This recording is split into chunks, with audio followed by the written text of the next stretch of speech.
think I'm the last thing that stands between you and beer, although many of you have obviously already gone for beer, which is the advantage of having this on the Reaper Barn. So I was asked to talk to explain everything that's happening in technology, which is obviously a nice, easy, simple, quick thing to explain. And so many of these slides could be kind of one-hour conversations in their own right, but what I kind of tried to do was to give a framework for thinking about everything that's happening in technology as opposed to just one thing. And I think a good way to think about that now is that there are sort of three different sets of conversations in tech. Maybe sort of 5 years ago, everything would have been smartphones and social and smartphones. Now smartphones have happened, everyone has one, and so we ask, well, what are the next questions? And people deep within technology spend a lot of time thinking about things that will happen in 2030, say ideas like Web3, metaverse, cryptocurrencies, and so on, quantum computing. Meanwhile, the rest of the technology industry is busy deploying ideas from 2010 or 2005, ideas like SaaS and cloud and machine learning.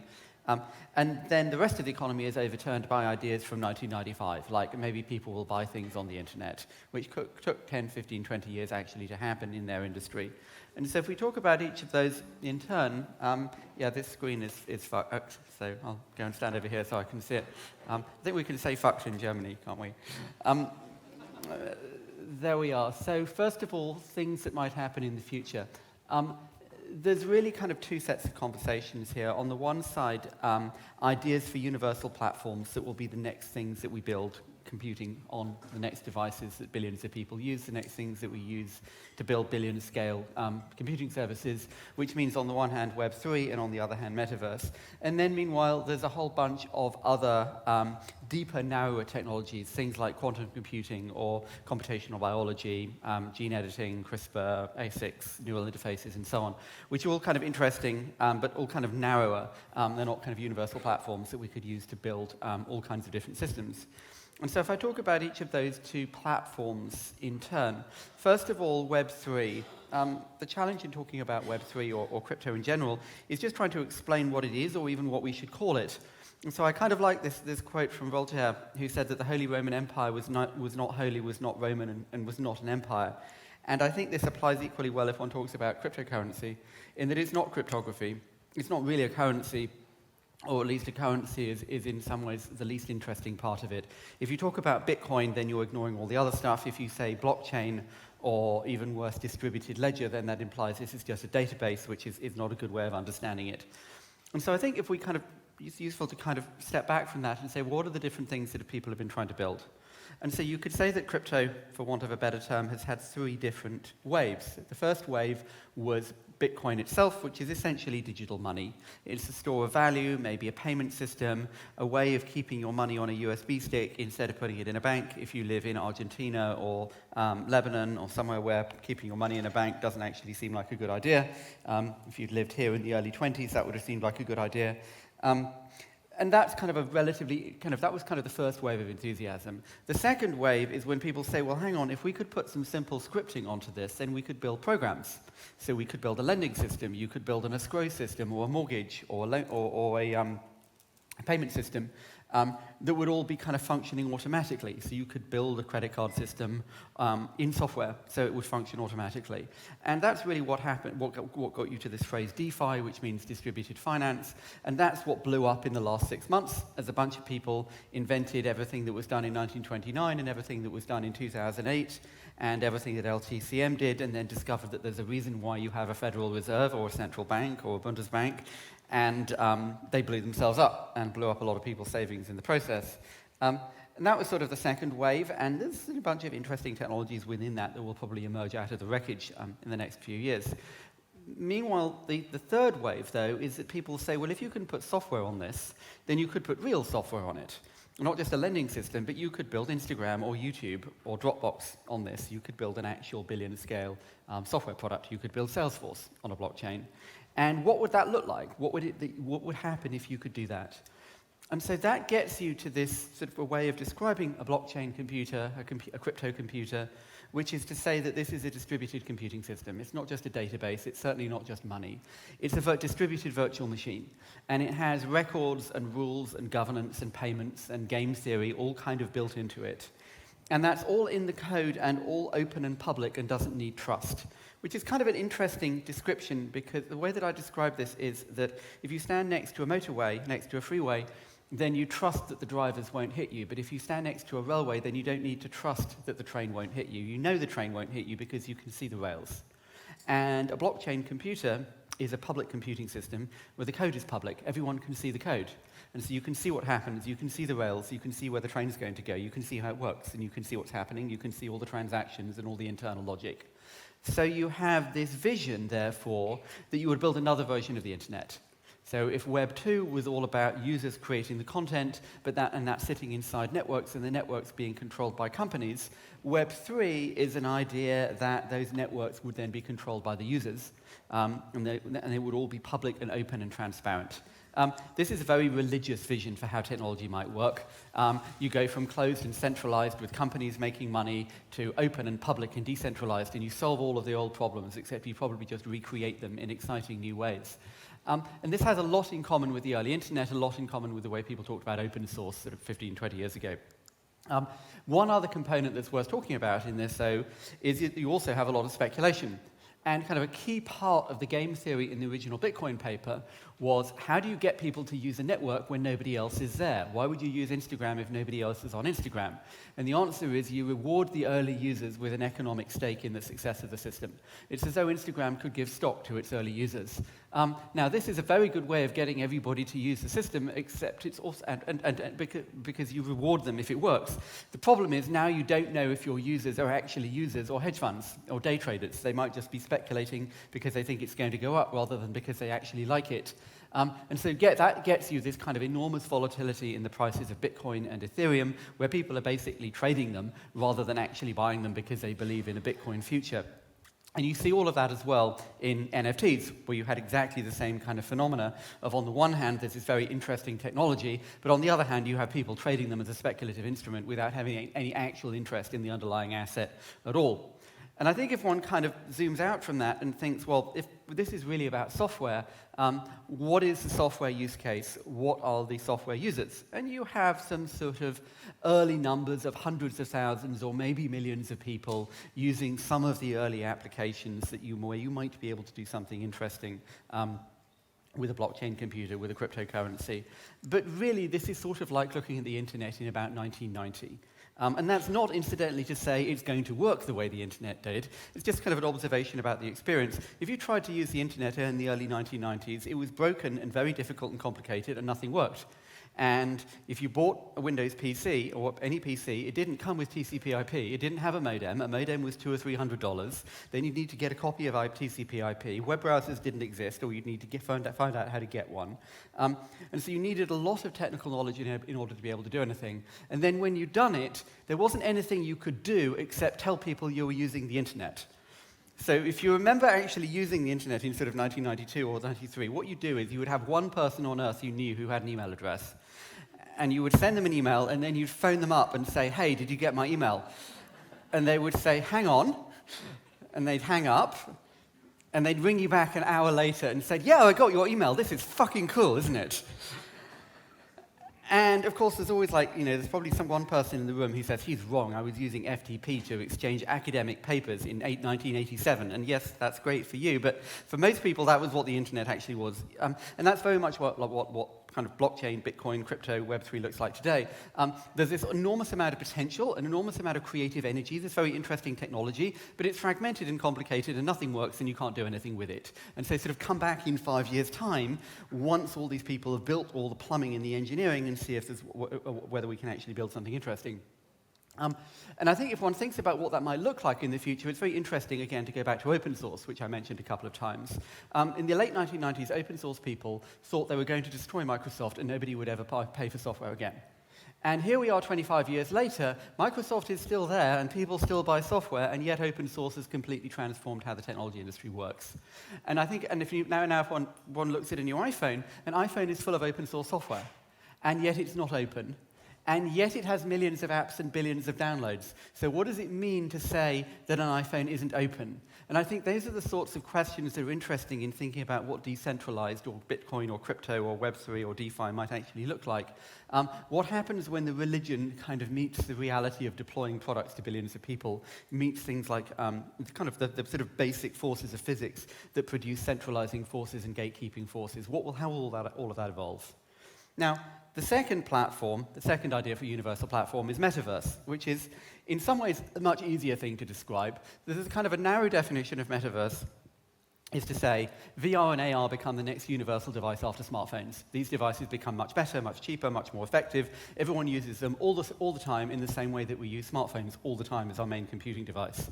And if that happens, then a whole bunch of new and different things will emerge in the way that we use the internet. If I can wear a pair of glasses now and I can look around the room and see your LinkedIn profile or your Tinder profile or your Grindr profile or maybe all three, depending on what time of day it is and what your privacy settings are, then that seems like that would be kind of interesting. However, the problem with the word metaverse is it's kind of become like a mood board for the future. It's like metaverse now really just means anything cool that the speaker thinks might happen in tech in the next 10 years. And this is very much like this phrase, information superhighway, from the early 1990s, when people would say, so it looks like these PC things are going to get quite popular, and maybe a lot of people might have one. So remember in the early 90s, there were only maybe 50 million PCs on Earth.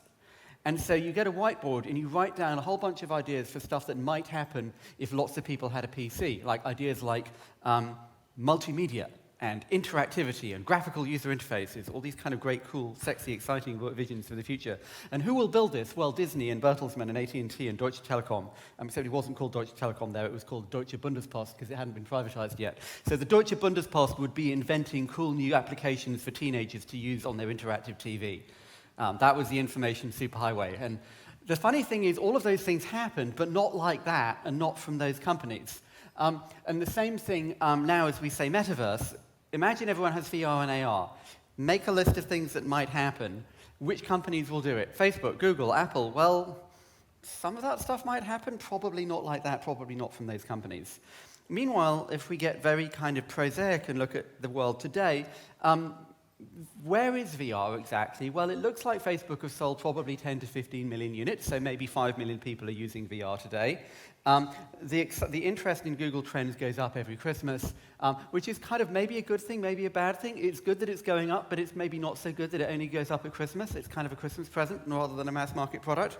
And if you compare that to Roblox, you can see this is still actually relatively small. Now, one should, under no circumstances, you look at a technology at its beginning and say, this doesn't work, therefore it will never work. You also shouldn't say, people always say it will never work, therefore this will work. Instead, you kind of have to ask, well, is there a path for this to get better? Is there a path for it to be universal? And if it did become universal, who would care? And in this sense, I think it's very interesting to kind of compare mobile phones with game consoles. So we applied Moore's law to mobile phones for 20 years, and we went from black and white Nokias to iPhones, and we got this universal computing device that everyone thinks is wonderful. On the other hand, we also applied Moore's law to games consoles for 20 years, and most people still don't care. Most people see a games console and say, that's very clever, and then walk past. And the total install base of games consoles today is maybe 150 to 200 million units, probably 150 million units. So it's not a small market, but it's not a universal device. Most people look at it and don't care. And so this is kind of the question for VR and AR. Does this break out of that kind of small, deep, intense, narrow segment and become universal? And we really don't know. If I pull both of those threads together then, where these things might be in 2030, there's this very deterministic thesis, this is amazing, it must be part of the future. And that was true of the internet and web and smartphones and open source, but it was also true of things that are amazing but are not a very big part of the future. Things like games consoles, but also, say, drones or 3D printing. A couple of years ago, a lot of us bought a drone for Christmas, and 3 days later we said, okay, I've seen the roof of my house now. Some people even bought a 3D printer, and 3 days later, okay, I've made a little Eiffel Tower in green plastic. Now what do I do? And it turned out there really wasn't a consumer use case for 3D printing, and there's not very much of a consumer use case for drones either. And so this is a sort of a question around Web3 and around metaverse. These are sort of interesting and very powerful technologies. They're part of the future. What kind of part of the future? Now, it's worth remembering this can take a very long time. This is sales of smartphones in the 15 years after we first started getting excited about this. And it took kind of 10 years for this to really work, and 15 years for the sales really to go up. And even then, it can be very hard to predict exactly what shape that's going to take. So this is a diagram of the internet from 1995, except it's not just the internet, because there were lots of other networks around as well. It wasn't clear the internet would be the only one. It also wasn't clear that the web would be the only thing you did on the internet. I mean, I have kind of painful memories of explaining to people that the web and the internet are not the same thing. But for all practical purposes, actually they were. And then it also wasn't clear what the web would be. Tim Berners-Lee's original web browser included an editor, because he thought this was kind of like a network drive. He thought, you would navigate to a document and edit it the way you would share a Word document with your colleagues in an office. He didn't really understand that it was a publishing system.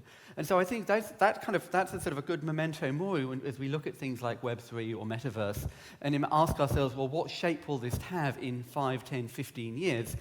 This will all be very important, but what kind of important and what shape and how will that work?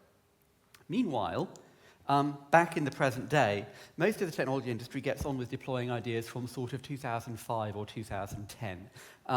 Ideas like kind of SaaS and cloud and machine learning. And I think the best way to express this is this horrible phrase, digital transformation. And digital transformation kind of sounds like a parody of marketing bullshit, but what it actually means is that in the 1970s, every big company bought a mainframe or hired a mainframe, and in the 90s they moved to PCs and client server and Oracle and Microsoft and SAP, and now they move to software as a service and to cloud and to machine learning. And so this is a generational change in how computing works. This is still actually very early. If you're deep in the tech industry, cloud is kind of an old boring subject, but it's actually only a relatively small percentage of enterprise computing. Sort of maybe 20% of enterprise workflows, although rather entertainingly, CIOs think it's going to go up, but it hasn't. It's actually slowed down a bit recently. And meanwhile, the old stuff can hang around for a very long time. None of this is going to kill PCs. This is the install base of IBM's mainframe fleet, measured in computing capacity, so it's actually still going up. In fact, IBM shipped record capacity for mainframes in 2020, which is sort of 30 years after anybody in the tech industry actually thought about mainframes or knew what they are. The business is still growing. So like dead technology has a long half-life. But as you go through that transition, it's not just that you change what boxes you have and where you get them from, you change how much software you have. So when you went from a mainframe to client-server, suddenly you could have an order of magnitude more software. And the same thing when you went from as we go from client-server to cloud, it's so much easier to deploy software because it's just a website instead of having to get into the data center's deployment schedule sometime in the next 3 years. So you just have far more software. And so this is data from Okta on how many applications there are inside big companies now. And then this is data from Productive on just the number of applications actually inside each team. There are huge numbers of applications being deployed, being built, companies being created around that. It's massively more software. Now, some of what that's doing is just modern software. So this is a slide from Vodafone from a couple of years ago. They have 2.5 million invoices every year. That's over 1,000 people handling those, looking at those, thinking about how you process that. So what would you do with 2.5 million invoices with cloud, with machine learning, with workflow, with messaging, with collaboration? How would you unbundle that from Oracle and build something better? Some of it is just really antiquated software. This is a wonderful story from a couple of years ago that Citigroup, who are Revlon's bankers, had to pay the interest on a bond, and they accidentally repaid the entire bond instead. So they looked at the screen and thought they were paying $7.8 million, but in fact they paid $900 million. And you can kind of look at the screen, and I can kind of imagine how that's a little bit confusing, and you might not have realized what you were doing. Perfect illustration of the point. And because Revlon was in dispute with its bondholders, some of the bondholders refused to give the money back.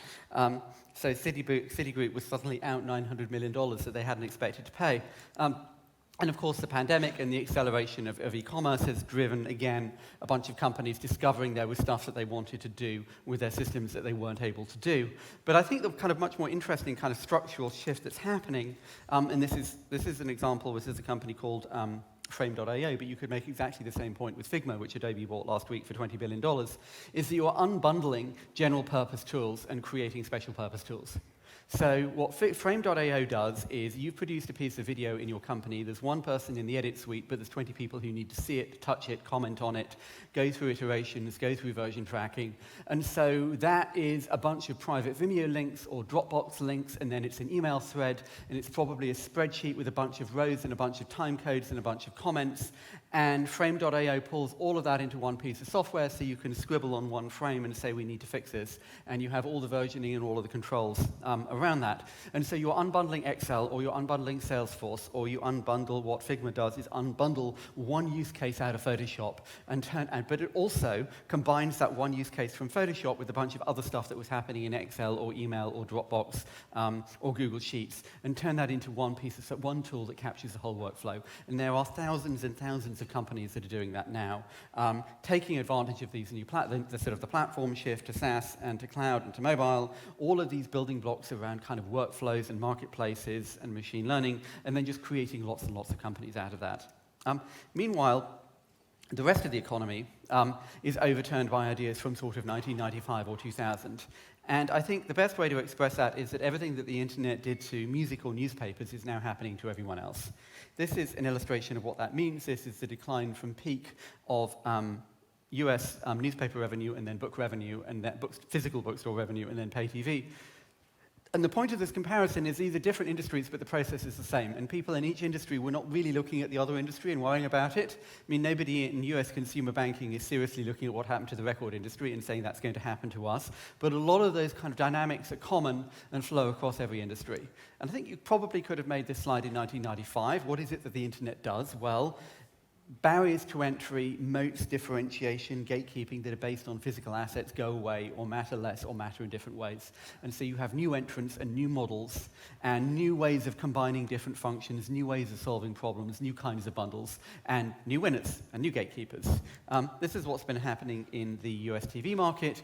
There's a famous quote from Ernest Hemingway, how did you go bankrupt? Well, gradually and then suddenly, which is what's happening here. The US pay TV just didn't unlock at all, and then suddenly it collapsed. And as you go through that process, you have new entrants. So Netflix now spends more commissioning original content than anybody except Disney. Amazon not far behind. And the interesting thing here is that none of the questions for Netflix are TV questions. None of the questions for Amazon's TV business are tech questions. They're all TV questions. You know, what shows, what rights, what ad model, what CPM, what do you pay the stars, what's the distribution model, do you put it in the TV, do you put it in cinema? These are all Hollywood questions. They're all LA questions. There's no San Francisco questions around Netflix anymore or around Amazon's TV business. It's become these are all TV questions. The other observation here is the column on the right, which is that both Netflix and Amazon spend more commissioning original content than all broadcasters in the top 5 European markets combined. And that's what's happened, and this is what that's done to the UK, where we have lots of good data. UK 16 to 34s now watch more subscription streaming, so more Netflix and Amazon, than everything from all UK broadcasters combined. And so you've had this sort of existential change in the nature of the market. American media budgets have always been much bigger than European media budgets because it's a much bigger country. You know, America's a bigger country than Britain or France or Germany, so the TV budgets are bigger. But they sold you the shows. They didn't come and compete with you. Now they come and compete with you directly. And so the nature of being a competitor in one of these markets has changed. And I think that's something that generalizes much more beyond television to kind of every other industry. The nature of your market changes. Meanwhile, of course, there's the biggest consumer market of all, retail, which is $25 trillion globally, and that is going online, as we all know, and it's actually been a much longer, slower process. So e-commerce generally has been sort of 1% of growth every year since about 2000. And then, of course, we went into the pandemic and we had this one-off surge. The size of the surge kind of depended on how big the lockdown was. So the surge in the US was much smaller than in most other places here, smaller than in the UK. Now, it's kind of important to remember that the future is here, but it's unevenly distributed. There's an old joke that when the apocalypse comes, you want to be in France because everything happens 10 years later there, and that sort of applies here. And so in the UK, about 80 to 85% of people made an online purchase in the last 3 months, but in Italy it was only about a third of people. And so the kind of the distribution, the penetration, the growth is different, and obviously there's some markets that have grown a lot more than others, but they're kind of clearly the direction of travel is the same for every country. Now going back to the UK for a minute, the reason I'm going back to the UK here is that normally when we talk about e-commerce penetration or talk about different markets, we say, well, there's apparel and books and clothes and toys and makeup and CPG and groceries, and these are all different and they all have kind of different penetration levels, and so we kind of think about makeup in separation from thinking about books, which is true. But what I've done here is I've said, well, let's just treat everything that can come through the mail versus stuff that requires a cold train. So food delivery, groceries versus everything else, because everything else can come through the mail. And if you look at retail on that basis, then the UK isn't at 30% penetration, it's at 40%. So what does it mean if you're trying to build a brand, or if you're in commercial real estate, or doing property taxes, when 40% of retail, excluding grocery, is online? It's a kind of a pretty existential problem. Now, of course, as you move to these new channels, you have new gatekeepers. So Amazon has an advertising business that it's built in the last couple of years that did about $31 billion in 2021, which they disclosed it for the first time. $31 billion means that the Amazon ad business is roughly the same size as Google Display, slightly bigger than the global newspaper industry, slightly bigger than YouTube. So Amazon is now the third biggest media owner on Earth, despite nobody actually thinking of it as a media company in any sense. Another example of an unconventional competitor is Shopify, which provides a software platform to make it easy to sell stuff online. Shopify's merchants did about $175 billion of GMV in 2021. That means that Shopify was about 45% of the size of Amazon Marketplace. So this is something that is not a consumer-facing brand. It doesn't come from Silicon Valley, and yet has become one of Amazon's biggest competitive questions. And then another example of an unconventional competitor is Apple, which decided to use its control of the dominant mobile platform, smartphone platform, or the most valuable smartphone platform, to become a gatekeeper in advertising. It invented this curious definition of privacy in which private is anything that Apple does and not private is anything that anybody else does. There's an old joke for a British TV show in which a civil servant explains it's an irregular verb, you see, and the way you decline the verb is, I give confidential briefings, you leak to the press, he is being prosecuted under the Official Secrets Act. And this is kind of the way Apple treats advertising. We do personalization, you do targeting, they violate fundamental human rights. So it's a nice irregular verb. But while this is kind of hilarious if you're not trying to compete with Apple, it's just another illustration of where the levers of power can come from completely unexpected directions. And of course, what's at stake in all of this is that when you change your channel, then you change what people buy. So when people go online, they don't buy the same things, but from different places. They buy different things in different ways because the buying journey is different. And I think the most interesting example of that today is this Chinese company, Shein, which anyone here who doesn't have a teenage daughter may not know. Shein is a Chinese smartphone-only fast fashion brand. They have now overtaken Zara and H&M in Google Trends. They have also overtaken Zara and H&M in sales in the USA. They're in fact bigger than both of them combined, with about 30% of the market. So this is a company that has no stores, that nobody had heard of 3 or 4 years ago, is now the biggest fast fashion retailer in the USA. And of course, instead of putting the money into stores, they put the money into advertising. And so you're shifting the nature of building the brand. Now, if one kind of zooms out and thinks, what is the nature of a brand? How would you have gone about building a big brand? There was this very straightforward model that was all about scale and optimization. You would have manufacturing scale, distribution scale, advertising scale, and then you would sell to a kind of a mass market of consumers. And now all of those break apart. Every kind of part of that model of a big bundle gets broken apart into lots of different ways that you could run that business, different ways that you could reach consumers. And so if you kind of zoom out again and think, what is it that anybody who's trying to reach a consumer is actually doing? There's kind of 2 fundamental questions. There's a logistics question, which is, how do I get it? And then there's a discovery question, which is, how would I know what I want? How would I know to search for that? Which, of course, is what Amazon can't do. And in the past, you have a whole bunch of different budgets for doing that. So you have an advertising budget and a marketing budget. You have returns, and you have shipping, you have pricing, and of course you have rent. And all of those were kind of separate. Nobody would say, should we open stores in that country or just advertise there? Now that all becomes one budget. Now you say, should we open stores or put more money into Instagram or have faster shipping or have a different returns policy? If we open stores in that part of the country, do our returns go down? Does our Instagram ROI go up if we offer free returns? How do you think about all of those as one unified budget? Hence, I think it's a really interesting announcement in the summer, is that Unilever no longer has a CMO, because that is now one role that covers every part of this customer journey instead of just running the advertising budget. So if I pull some of these threads together, maybe with a conclusion, roughly 100 years ago, somebody asked John D. Rockefeller what he thought would happen to the Standard Oil share price, and he said, I think it will fluctuate. And that's kind of what's been happening in the last 6 months. The market has been fluctuating. Mostly fluctuating in one direction, of course, but it can go both ways.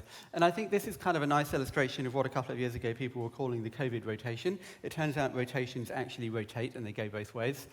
So there was a brief moment in late 2020, when Zoom's market cap was larger than Exxon's market cap, which even at the time didn't seem particularly rational, and in hindsight, obviously, seems not rational at all. And there's a lot of other sort of things one could say about the nature of the capital markets, what that does to capital-intensive, low-gross margin businesses, particularly things like, say, grocery delivery, how all of that market will get shaken out. But I think if we zoom out for a little bit and think about what's really been going on for the last 50 or 60 years, the tech industry kind of goes through these generational changes every sort of 10 or 15 years. And so you have, we had mainframes as the center of the industry from, say, the mid-60s until the late 70s. Then we had PCs, from, say, the late 70s, early 80s until the mid-90s. And then the web was the dominant paradigm. That was where all the innovation, investment, and company creation was. And then smartphones, really, for the last 15 years. And so then you say, have kind of two sets of questions. On the one hand, people in the tech industry say, well, what's the next systemic change? What's the next generational reset that will drive all company creation? Which is why people spend a lot of time thinking about kind of metaverse and crypto and Web3 and cloud and machine learning and so on. But then there's another set of questions, which is, well, this has become a systemically important part of society now. Back in the early days of this, go back across this scale, there were maybe 70 or 80,000 mainframes on Earth, on the entire planet. And in the early 90s, there were maybe, as I said earlier, maybe 50 million PCs on Earth. Now 5 billion people have got a smartphone. This is a universal device. Every adult on Earth, or almost every adult on Earth now has one of these, or will do soon. And so what does that mean? And I think it's kind of interesting to think about the car industry. That you could say sort of the first 50 years of the car industry was what happens when everybody has a car. Sorry, what is a car? What is a car company? How do cars get built? Who has one of these things? And the second 50 years was what happens when everybody has a car. And I think the same thing happens now in computing. The last 50 or 60 years was what's a computer? Who has one of these things? How does it work? And the next 50 years is... well, the tech industry carries on thinking about what computers are, but for the rest of us, it's, well, what does it mean when everybody has a computer? How does that change things? So with that, I will say thank you.